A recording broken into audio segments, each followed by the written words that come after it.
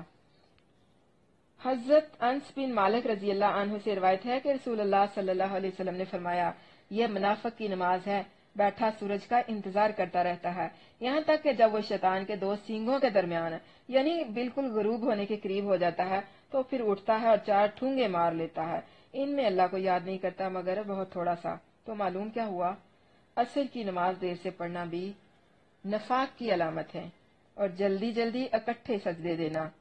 جس میں وقفہ نہ ہو، ایک ہی سجدہ ہوتا ہے، ورنہ آپ 4 کی بجائے 8 ٹھونگے فرما لیتے۔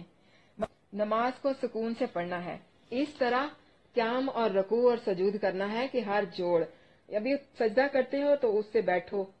اتنا سا بیٹھنا ہے کہ آپ کا ہر جوڑ اپنی جگہ پر واپس آ جائے، پھر سجدے میں جائیں، اسی طرح دوسرا سجدہ کریں، پورے اطمینان کے ساتھ سجدہ کریں اور پھر کھڑے ہو جائیں، اس طرح کھڑا ہونا کہ ہر جوڑ اپنی جگہ پر واپس آ جائے، اور پھر رکوع بھی اسی طرح پورے اطمینان اور سکون سے کرنا ہے۔ اس طرح نماز، جلدی جلدی نماز پڑھنا نہیں ہوتا، اس سے نماز نہیں ہوتی، اسے ٹھونگے مارنا کہا گیا ہے۔ اور منافق کی علامت بتائی گئی ہے کہ یہ نفاق ہے، نمازوں میں سستی کرنا، اس کے درمیان متردد ہیں، نہ ان کی طرف ہے نہ ان کی طرف، اور جسے اللہ گمراہ کر دے پھر تو اس کے لیے ہرگز کوئی راستہ نہیں پائے گا۔ یعنی نبی کریم صلی اللہ علیہ وسلم نے منافق کی مثال اس بکری کی سی دی ہے جو ریوڑوں کے درمیان ماری ماری پھرتی ہے، کبھی اس ریوڑ کی طرف اور کبھی اس ریوڑ کی طرف، اور وہ جانتی نہیں کہ ان دونوں میں سے اس نے کس کے پیچھے لگنا ہے۔ یعنی جو شخص سب کچھ جاننے اور سمجھنے کے باوجود خود گمراہی میں پڑا ہو اور باطل پرستی کی طرف راغب ہو تو اسے راہ راست پر لانے کے لیے کوئی انسانی نصیحت اور کوئی کوشش کاریگر نہیں ہو سکتی، بلکہ وہ تو اللہ تعالیٰ کی طرف سے دی ہوئی سزا کے طور پر گمراہی اور باطل پرستی میں پختہ سے پختہ تر ہوتا چلا جاتا ہے۔ بار بار قرآن میں اللہ تعالیٰ کافروں کے ساتھ دوستی کو منع کر رہا ہے، یعنی بار بار اللہ کہہ رہا ہے کہ جو کافر ہیں وہ مومنوں کے دشمن ہیں، مومنوں کے دوست نہیں ہو سکتے، کیونکہ کافر کبھی نہیں چاہتا کہ مسلمانوں کو کوئی بلائی پہنچے۔ اے لوگوں جو ایمان لائے ہو، ایمان والوں کو چھوڑ کر کافروں کو دوست نہ بناؤ، کیا تم چاہتے ہو کہ اللہ کے لیے اپنے خلاف ایک حجت بنا لو؟ کیا ثابت ہوا کہ کافروں کے ساتھ دوستی کرنا، غیر مسلم کے ساتھ محبت کا اظہار کرنا، اللہ کے خلاف، اللہ کے پاس اپنے خلاف ایک حجت بنانا ہے۔ بے شک منافق لوگ آگ کے سب سے نچلے درجے میں ہوں گے اور تو ہرگز ان کا کوئی مددگار نہیں پائے گا مگر وہ لوگ جنہوں نے توبہ کی اور اصلاح کر لی اور اللہ کو مضبوطی سے تھام لیا اور اپنا دین اللہ کے لیے خالص کر لیا، تو یہ لوگ مومنوں کے ساتھ ہوں گے اور اللہ مومنوں کو جلد ہی بہت بڑا اجر دے گا۔ یعنی دیکھیں، پھر اللہ کا انصاف دیکھ لیں، اللہ کا عدل دیکھ لیں، کتنا خوبصورت ہے نا، کہ ہر گناہ کے بعد معافی کی طرف لا رہا ہے، توبہ کی ترغیب دے رہا ہے، یعنی خوشخبری دے رہا ہے کہ اگر تم گناہ کر رہے ہو، تم سے گناہ سرزد ہو گیا تو توبہ کر لو، میں بخش دوں گا۔ اور پھر جو گناہ کے بعد توبہ کر لیتا ہے، اللہ کی رسی کو، اللہ کو مضبوطی سے پکڑ لیتا ہے، اپنے آپ کو خالص اللہ کے لیے مقرر کر لیتا ہے، خالص اللہ کے لیے اور اس کی رضا کے لیے عمل کرتا ہے، تو پھر یہی لوگ مومن ہیں۔ تو ثابت ہوا کہ مومن کون لوگ ہیں؟ جو اللہ اور اس کے رسول کے حکم کو مانتے ہیں، اللہ کی رسی کو مضبوطی سے پکڑتے ہیں، یعنی قرآن مجید کو اور اس کے احکامات پر بھی پوری طرح عمل کرتے ہیں، تو یہی مومن ہے، اور انقریب اللہ ان مومنوں کو بہت بڑا اجر دے گا۔ اللہ تمہیں عذاب دینے سے کیا کرے گا؟ منافقین کے لیے تو اللہ تعالیٰ نے آگ کا سب سے نچلا درجہ تیار کیا ہوا ہے کہ ان کو، منافقین ہے نا جو، ان کو سب سے جہنم کے نچلے درجے میں پھینکنا ہے، اور اللہ کے سوا ان کا کوئی مددگار بھی نہیں ہوگا۔ اللہ تعالیٰ اپنی رحمت اور اپنی شفقت یہاں پر دکھا رہے ہیں۔ اللہ تعالیٰ کہہ رہے ہیں مجھے کیا ملنا ہے تمہیں عذاب دے کر؟ اللہ تمہیں عذاب دینے سے کیا کرے گا اگر تم شکر کرو اور ایمان لے آؤ، اور اللہ ہمیشہ سے قدر کرنے والا، سب کچھ جاننے والا ہے۔ مقصد اس کا بتانا کیا ہے کہ عذاب کا باعث تمہارا شکر نہ کرنا اور ایمان نہ لانا ہے، ورنہ اللہ تعالیٰ کو کیا ضرورت ہے کہ تمہیں عذاب دے۔ سو اگر تم دل سے ایمان لے آؤ اور اپنے قول و فعل سے اللہ تعالیٰ کی فرما برداری کرو اور اس کا شکر ادا کرو، تو اللہ تعالیٰ تو بہت قدردان ہے اور سب کچھ جاننے